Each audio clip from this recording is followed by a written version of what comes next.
I was thinking about this past week also. I was reading in Genesis, and there's a story of Cain and Abel, where, Cain gives an offering of the fruit of the ground, and Abel gives of the firstlings of his flock. And this is a great symbolism for salvation. Probably a lot of us understand that, where the fruit of the ground is your works, and the first things of the flock are required animal sacrifice, which picture Jesus Christ. So Cain is basically symbolically working his way to heaven. And then Abel is, trusting in the future coming Messiah. I thought about it, and Abel gave the firstlings of his flock.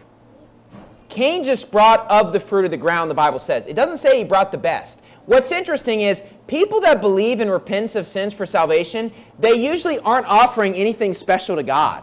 People that trust in their works to be saved, it's like, you're drunk. You're trusting in your works to save you. It's like you don't even have impressive works. Literally, people that are trusting in their works to save them, it's not impressive what they're offering to God.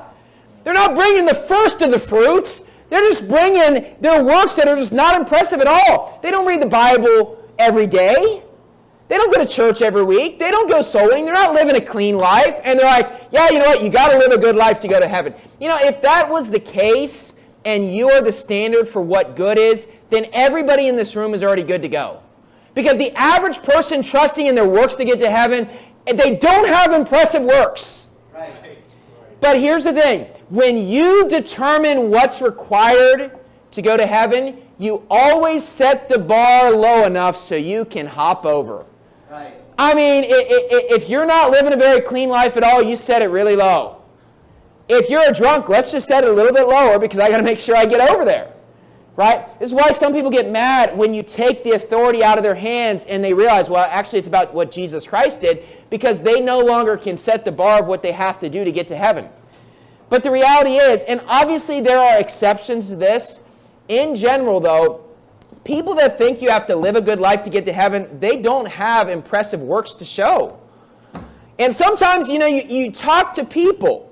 You go to some of these low-income places where people have a lot of vices and they gamble and drink and smoke all their money away, and they're usually not receptive. Right. And it's shocking.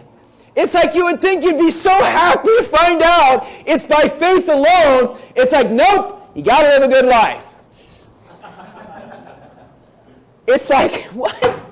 You'd think you'd be happy by this message. And yet, that's usually not what you find.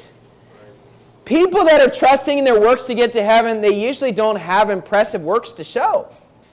And that's just reality in most cases.